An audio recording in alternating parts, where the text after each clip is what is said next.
नमस्कार, मैं Wallis Gupta HD news से अपने कैमरा पर्सन मनोज चौधरी के साथ। इस वक्त हम लोग कांग्रेस के वरिष्ठ नेता और उत्तराखंड सरकार में कैबिनेट मंत्री रहे श्री सुरजीत सजवाण जी के आवास पर हैं। और जैसा कि आप सभी जानते हैं कि सुरजीत सजवाण जी एक जाना माना नाम और चेहरा है। आज उनसे कांग्रेस की राजनीति के विषय में, उनके कैरियर के विषय में बात करेंगे। तो सजवाण जी, सबसे पहले HD न्यूज़ में आपका बहुत बहुत स्वागत है। धन्यवाद आपको भी। न्यूज़ के देखने वाले पूरे भारत में बहुत लोग हैं, मैं उनको भी प्रणाम करता हूं। सर, मेरा पहला प्रश्न यही है कि आप एक वरिष्ठ नेता रहे कांग्रेस के और उत्तराखंड सरकार में कैबिनेट मंत्री भी रहे, लेकिन आज जो कांग्रेस इतनी पिछड़ती जा रही है, इसका मेन कारण क्या समझ रहे हैं? देखिए, कोई संस्था हो, कोई व्यक्ति हो, कोई परिवार हो, जहां वरिष्ठता और श्रेष्ठता को महत्व नहीं दिया जा रहा हो, वहाँ यही हाल होता है। वरिष्ठता के आधार पर, अनुभवों के आधार पर आगे आने वाली पीढ़ी जो है वो सीखती है। हमने भी अपने बड़े नेताओं से सीखा। मुझे तो सौभाग्य मिला है कि 12 वर्ष की उम्र में मुझको इंदिरा जी की बानर सेना का 8 गाँव का यूथ का अध्यक्ष बना दिया था, क्योंकि उन 8 गाँव में के बच्चे हमारे घर में, मेरे ताऊ जी का स्कूल था, तो वहाँ पढ़ने आते थे। तो हम उन्हीं को जानते थे, उन्हीं के परिवारों में जाते थे। तब से लेकर लगातार हर छोटे पद से लेकर, ब्लॉक से लेकर के, जिले से लेकर उत्तर प्रदेश तक जिन जिन पदों पर रहे, हमने कोशिश की है कि अच्छे परिवारों के लोगों को कांग्रेस में जोड़ा जाए, और लाखों लोगों को जोड़ा, सौभाग्य मिला। और उत्तर प्रदेश में की राजनीति में हम लोगों ने अपना स्थान बनाया और वहीं से सीखने को मिला। हमारी पाठशाला राजनीति की उत्तर प्रदेश ही रहा, और उत्तर प्रदेश का कोना कोना, स्वर्गीय वीर बहादुर सिंह जी जब चीफ मिनिस्टर हुए और मैं विधायक था, तो उन्होंने मुझको बहुत काम दिया। मैं झांसी से लेकर उत्तरकाशी तक और बुलंदशहर से लेकर महाराजगंज तक का उनका काम देखता था। उन्होंने इतना विश्वास दिया, और उस विश्वास के कारण मुझको लोग पूरे प्रदेश में जाने लगे, प्रदेश से बाहर भी जाने लगे। मैं आज उनके चरणों में प्रणाम करते हुए ये कहना चाहता हूँ कि क्या थीम थी उनकी। सुबह जब लोग जनता दरबार में आते थे, तो प्रत्येक व्यक्ति की बात सुननी, उनकी एप्लीकेशन के पीछे शॉर्ट में लिख देना, और फिर हम दिन भर उसको, उनकी एप्लीकेशंस को पर लिखते थे, जिस्ट बनाते थे और आदेश होते थे। आज की तरह नहीं कि नियमानुसार कार्रवाई हो जाए। उस समय स्पष्ट आदेश होते थे कि इनका ये काम कर दिया जाए, और काम होते थे।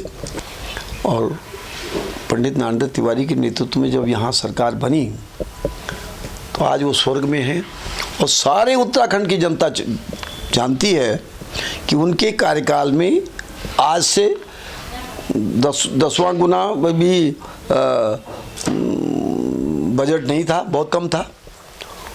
और उन्होंने जो काम कर दिए, जो नींव डाली उत्तराखंड की, उसको आज की सरकारों को मैं कहता हूं कि भाई जो काम उन्होंने किए हैं, जो निर्माण उन्होंने करवाए हैं, उस पर ज़रा पुताई कर दें।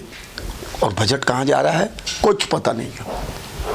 तो जो जिनके अंदर विज़न था, ऐसे विज़न वाले नेताओं के साथ हमको काम करने का मौका मिला। और आज भी हमारे दिल और दिमाग में है। रोज़ कहा जा रहा है कि पलायन रोकेंगे, और पलायन रोकने का जो असली समाधान है कि जब तक चकबंदी नहीं होगी, प्रत्येक किसान को एक एक चक नहीं दिया जाएगा, उसमें एक पानी का नल नहीं दिया जाएगा, जब उसमें जड़ी बूटी की खेती लगाने का लाइसेंस नहीं दिया जाएगा और मार्केट सरकार नहीं ढूंढेगी तो वो तो पलायन कैसे रुक गया। हर पट्टी स्तर पर एक एक अच्छे कॉलेज, एक अच्छे स्कूल जहां लोग आज जाना चाहते हैं, नई टेक्नोलॉजी के स्कूल, और एक हॉस्पिटल। कोई बड़ी बात नहीं है। जितना बजट है, जितना बजट दिखा रहे हैं खर्च होना, उसी में ये सब कुछ हो जाता है। तो बाहर के डॉक्टर भी वहाँ रहना चाहते हैं। आज डॉक्टर इसलिए रहना चाहता कि उसके बच्चों की पढ़ाई कहाँ होगी। जब तक शिक्षा के केंद्र नहीं खुले जगह जगह, हर ब्लॉक में, हर पट्टी में, ब्लॉक नहीं पट्टी स्तर पर, तब तक पलायन नहीं रुकेगा। जब हमने तिवारी जी ने 3 जिलों में, उधम सिंह नगर, हरिद्वार और देहरादून में जो उद्योग खोले थे, आज तक उनको हर ब्लॉक में खुल जाना चाहिए था। जब ब्लॉक स्तर पर उद्योग खुलेंगे तो वहाँ के नौजवान को वहीं रोजगार मिलेगा। पलायन क्यों करेगा? तो पलायन रोकने के जो वो है समाधान के जो तरीके हैं वो कोई अपना नहीं रहा है। मेरा एक सवाल सर यहाँ पे है कि जैसे कि अभी इन्वेस्टर समिट हो रहा है और धामी जी सरकार का कहना है कि काफ़ी उद्योगपति जो है उत्तराखंड में इन्वेस्ट करने के लिए तैयार है, तो उससे आपको क्या लगता है कि कितना पलायन रुक पाएगा? त्रिवेंद्र जी के ज़माने में भी आए और इस समय भी जो इन्वेस्टर आए हैं उनको लुभाने के लिए जो काम किया गया उसकी मैं प्रशंसा करता हूँ। परंतु जब तक वो धरती पर नहीं उतरेगा तब तक हम जनता का विश्वास कैसे जीत पाएंगे? उनको धरती पर उतारना होगा। और यहाँ के जितने लोग विदेशों में हैं, चाहे उनको छोटा छोटा काम यहाँ दें, प्रोत्साहन देंगे तभी तो होगा। आज जो तिवारी जी ने उद्योग लगाए थे हमारे कार्यकाल में, उस समय जो उद्योग लगे, उनमें से जब उनको सुविधाएं पूरी नहीं दी जा रही हैं तो बहुत से लोग चले गए। 30% लोग यहाँ से पलायन, वो यहाँ से चले गए, छोड़ दिया उन्होंने। और यहाँ तो ये देखा ही नहीं जा रहा है कि भाई अगर काली कमली वालों को 99 साल की लीज पर हज़ारों एकड़ ज़मीन दी गई, अब उद्योग कहाँ लगाएंगे आप? उन्होंने जिस काम के लिए वो लिया था वो काम नहीं किया उस पर, वहाँ प्लॉट काट के बेच रहे हैं। तो क्यों नहीं उनकी लीज समाप्त करके और वहाँ अब ऋषिकेश एम्स की बगल में उनकी ज़मीन है, अब जब उसका विस्तार होगा तो कहाँ जाएंगे? उस ज़मीन को लेना चाहिए। जिन के पास भी जमानों की 99 साल की लीज है या 33 साल की लीज भी है, 30 साल की भी है, अगर वो व्यक्ति वो काम नहीं कर रहा उसमें तो उसकी लीज कैंसिल होनी चाहिए और वो ज़मीन अन्य उन लोगों को देनी चाहिए जो उद्योग लगाना चाहते हैं। सर इसमें एक चीज़ और है कि जैसे कि लैंड बैंक भी धामी सरकार बता रही कि हमने 5000 एकड़ से भी ऊपर लैंड बैंक रखा हुआ है इन्वेस्टर के लिए, तो आपको लगता है कि जैसे यहाँ की भौगोलिक परिस्थिति है तो कहाँ तक सफल हो पाएंगे? देखिए, धरती को रबड़ की तरह खींचा नहीं जा सकता। मैंने उसका पहले ही आपको बता दिया है कि जिन लोगों को दिए, जिन संस्थाओं को दी हुई है लैंड और वो उसका उपयोग नहीं कर रहे, उसको लाओ, उनको उनसे वापस लो और तब दो। जो लोग बाहर के लोग आते हैं, धरती चाहिए, धरती की लंबाई चौड़ाई तो उतनी है, खींचा नहीं जा सकता। और अवैध रूप से जो लोग काम कर रहे हैं, जितने अवैध काम करने वाले लोग हैं, आज खनन का क्या हाल है, और जो अवैध काम, जो सही काम करने वाले लोग थे उनको नहीं मिलता है काम। अगर कोई कंपनी काम करती है और ईमानदारी से करती है, मानकों के अनुरूप करती है तो अच्छी बात है, कोई बात नहीं है, देश हमारा है। किंतु बिना अनुभव के लोगों को दिया जाता है, अनुभव वाले लोगों को छोड़ दिया जाता है, और जिनको अनुभव नहीं है उनको काम दे दिया, स्वार्थवश दे दिया, या उनसे कुछ लेन देन हो गई उनको दे दिया। और मैं ये कहना चाहूँगा कि जिनके खिलाफ भी, मैं किसी पार्टी विशेष की बात नहीं कर रहा हूँ, किसी ऐसा नहीं बोल रहा हूँ कि कोई पूर्वाग्रह से ग्रसित होकर के, तो कभी नहीं कहना चाहिए। जो भी व्यक्ति बेईमान है, चाहे वो किसी भी राजनीतिक दल का हो, उसको अगर दंड मिलेगा तो आगे आने वाले लोग फिर अपराध नहीं करेंगे। तो अपराधी किसी पार्टी का नहीं होता है। अपराधी की कोई जात नहीं होती है, अपराधी तो अपराधी है। तो अपराधियों को सजा मिले। जिस किसी सरकार में या किसी परिवार में, किसी संस्था में दंड और पुरस्कार की जब तक व्यवस्था नहीं रखी जाएगी, तब तक विकास की जो कल्पना है वो साकार नहीं हो सकती। सर, आप युवा अवस्था से यूपी की राजनीति भी करी है आपने और उत्तराखंड में भी कैबिनेट मंत्री रहे, तो तब में और आज में आप क्या परिवर्तन देखते हैं? आज वो मूल्य खत्म हो गए हैं। जब हम उत्तर प्रदेश में वीर बहादुर सिंह जी का काम देखते थे और माननीय मुलायम सिंह जी, कल्याण सिंह जी, राजेंद्र गुप्ता जी, ये भी एक साधारण विधायक थे और वो अपनी एप्लीकेशन लेकर के देते थे अपने क्षेत्र की।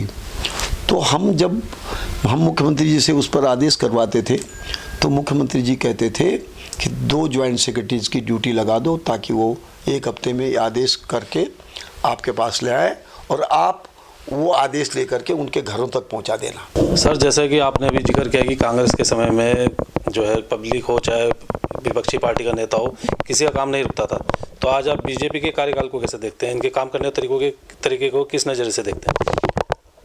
जितने काम कांग्रेस ने किए वो धरती पर दिखाई देते हैं और जितनी घोषणाएं ये कर रहे हैं जी, मैं तो ये कह रहा हूँ कि कोई भी सरकार हो, अगर कोई ये कहता हो पब्लिकली, पब्लिक मीटिंग में कह रहे हैं कि हमने ये किया है, हमने ये कर दिया है, हमने ये कर दिया है, तो सब लोगों को श्वेत पत्र जारी करने चाहिए और जिस विकास खंड में कुछ किया है, जिस पट्टी में किया है, जिस ग्राम सभा में किया है, उनको पॉम्पलेट देने चाहिए कि हमने ये कर दिया आपके लिए, और वो सत्यापित करते हैं तभी माना जाना चाहिए।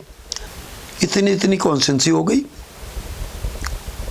हम तो इतनी बड़ी कॉन्स्टिट्यूंसी के एमएलए रहे, इतनी बड़ी कॉन्स्टिट्यूंसियों के, और आज इतनी कॉन्स्टिट्यूंसी हो गई और वहाँ का विधायक समस्याओं को नहीं देख पा रहा है, उसका समाधान नहीं देख पा रहा है, न लड़ रहा है उनके लिए। लड़ने की तो हिम्मत ही खत्म हो गई ना, क्योंकि बेईमानी कर दी। अगर किससे लड़ते हो तो जांच बिठा देगा तुम्हारे खिलाफ। हम तो हम चुनौती देते हैं, कहीं बिठाओ तो सही, कोई सी जांच बिठाओ भाई। हम भी मंत्री रहे हैं, विधायक रहे हैं, और कोई जांच तो बिठाओ, किससे 10 रुपये लिया वो बताओ। लेकिन जैसा कि अभी बीजेपी सरकार में प्रत्येक विधानसभा क्षेत्र में पैसा तो आ रहा है, जो विधायक निधि का पैसा आता है योजनाओं के लिए, तो आपको क्या लगता है कि वो पैसा लगा नहीं पा रहे हैं? विधायक निधि का पैसा भी उसी की जांच हो जाए जी, तो वो भी उन लोगों को दिया जा रहा है जो योजना आज 1 लाख में पूरी हो सकती है, उस पर 7-7, 5-5 लाख रुपए दे करके और पैसे का गोलमाल किया जा रहा है। नहीं, वो भी इसके बावजूद भी काम नहीं हो पा रहे हैं, इसका क्या कारण समझते हैं? देखिए, काम क्वालिटी नहीं है ना। बाढ़ आई 2004-05 में, और हम रायपुर से जब इधर आए तो जो 10 साल पहले का, 7 साल पहले का, 8 साल पहले का काम था वो सब बह गया। अंग्रेजों की ज़माने की जो नहर है बड़ी जी, गूल नहर भी, और जो पानी की बुआ आ रही है वो अभी जिंदा, वो नहीं टूटी। मेरे कार्यकाल में जितनी मैंने सड़कें, नहरें, पेयजल की योजनाएं हों, चाहे वो नहर वो हों, सिंचाई की योजनाएं हों, ट्यूबवेल हों, जो बनाए जी, वास्तव में वो आज तक चल रही है। और जो 4 साल पहले, 3 साल पहले वो बह गए। तो आज आप भाई क्वालिटी अगर मेंटेन नहीं करेंगे, और मुझे सौभाग्य मिला कि मैं टिहरी बांध के विस्थापितों का की सेवा करने का मौका मिला। मूल्यों का ह्रास हुआ है, मान्यताओं का ह्रास हुआ है, और जो ईमानदारी थी वो लगभग समाप्त होने पर है। अब ईमानदारी नहीं रही। जो सेवा के लिए आते थे लोग, राजनीति में लोग सेवा, जन सेवा के लिए आते थे, और उसको टिकट मिलता था किसी पार्टी का जो लंबे समय तक जनता के सुख दुख में काम कर रहा हो, और जनता के लोग लिख के देते थे, ग्राम प्रधान लिख के देते थे, उस समय के जितने जनप्रतिनिधि थे वो लिख के देते थे कि साहब इनको टिकट दिया जाए, और उन नेताओं से कहते थे कि इनको दोगे हम इनको जिताएंगे। और वही होता था, और कोई पैसा हम लोगों का खर्च नहीं होता था, बहुत कम साधनों में चुनाव हो जाते थे। और आज तो पार्टियों में क्या हो रहा है कि जो बड़ा पैसे वाला आ गया उसने कोई जनसेवा की या नहीं की, कोई जानता भी नहीं हमको। नहीं, विंध्यन उसकी प्रवृत्ति, अगर अपराधी भी है पर अगर उसने पैसा दे दिया तो उसे टिकट मिल गया, फिर वो पैसा फेंकता है, चुनाव जीत जाता है। कई लोग ऐसे आ गए हैं, तो अब वो क्यों जनता क्या काम करने लगेंगे, क्योंकि उनको मालूम है कि टिकट तो जनता ने दिलाना नहीं है, और वोट पैसे से मिलना है। तो वोट भी जो पैसे से देते हैं उनको भी सोचना चाहिए कि हम कैसे लोगों को दे रहे हैं। तो हमको तो दर्द होता है दिल को कि किस किस तरह के लोग राजनीति में आ गए हैं। क्या उनका हिस्ट्री जाननी चाहिए कि वो क्या था, उनका अतीत जब तक नहीं जानोगे और उनको टिकट दे दोगे और उनको मंत्री बना दोगे, तो वो अगर उनकी अपराधी प्रवृत्ति रही है तो अपराध के जगत पे वो काम कर रहे हैं, पूरे देश में आप सुन ही रहे हैं। तो अपराधियों को जब राजनीति में प्रश्रय मिलता है, जो भी राजनीतिक दल देता है, उनको अपने गिरेबान पर पुनः झांकना पड़ेगा, देखना पड़ेगा कि क्या हो रहा है। सर, जैसा कि किसी भी सत्ता में विपक्ष की मुख्य भूमिका रहती है, लेकिन अब देखने में आ रहा है कि विपक्ष भी बहुत कमज़ोर नज़र आ रहा है, इस पर आप क्या कहेंगे? विपक्ष को कमज़ोर किया जा रहा है। विपक्ष पर ईडी का छापा, अरे भाई चुनाव के दौरान तो ज़रा ध्यान देना चाहिए भाई। आपको छापा मारना था तो आपके पास सूचनाएं पहले से रही होंगी तो पहले मारते। ये तो वोटर्स को भी और उन नेताओं को भी डिमोरलाइज करने के लिए ये काम किए जा रहे हैं। ये अच्छी बात नहीं है, क्योंकि लकड़ी जल के पीछे जाती है। कल आप भी विपक्ष में आएंगे और आपके ऊपर भी जब ऐसे छापे पड़ेंगे, आपको भी डिमोरलाइज किया जाएगा, आपके लोगों को जेल में डाला जाएगा, तो तब आपके दिल पे क्या गुजरेगी। तंत्र को कमज़ोर करने के लिए जब आप कार्यपालिका को भी, न्यायपालिका को भी प्रभावित करने लगेंगे, योजना आयोग भी आपका हो जाएगा। जो स्वतंत्र इकाइयाँ थी, और उनको स्वतंत्र इसलिए रखा गया था कि भाई अगर कोई उनके साथ, जनता के साथ कहीं पर कोई फैसिलिटी करता है तो वो उसको पूरा करेंगे। मैं देख रहा हूँ कि उच्चतम न्यायालय के मुख्य न्यायाधीश का कई मैं देखता हूँ निर्णय, तो हम उनको प्रणाम करते हैं, सलाम करते हैं। और ऐसा अगर सब लोग हो जाएं, सब संस्थाओं में के लोग हो जाएं, तो देश में जो खराबी आ रही है, राजनीति में जो वो खामियां आ रही हैं, ये खामियां दूर हो जाएंगी। सर, 2024 में लोकसभा चुनाव है, ऐसे में आप चर्चाएं तो आपकी भी आ रही हैं कि सजवाण जी भी शायद चुनाव लड़ सकते हैं, इस बारे में आपका क्या कहना है? मैंने कहा कि मुझको तो पार्टी ने 96 में उस समय पार्टी का टिकट दिया, पार्लियामेंट का, टिहरी पार्लियामेंट्री कॉन्स्टिट्यूंसी से, जब राज्य नहीं तो चुनाव नहीं के नारे लग रहे थे, और जो हमारे समर्थक थे, जो हमारे चाहने वाले थे, जो हमको मालाएं डालते थे, जो हमको चुनाव लड़वाते थे, वही लोग विरोध में खड़े थे सब हर चौराहे पर। हमने पार्टी का आदेश उस समय भी माना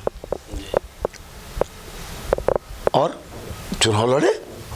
इन सब लोगों ने लड़ा है, और जिन लोगों ने उस समय हिम्मत से हमको लड़ाया है वो लोग आज भी हमारे साथ ही हैं, किंतु इस समय लोकसभा के चुनाव लड़ने के लिए उन लोगों को दिया जाना चाहिए टिकट जिन्होंने अपने कार्यकाल में खूब पैसा कमाया है, धन कमाया है।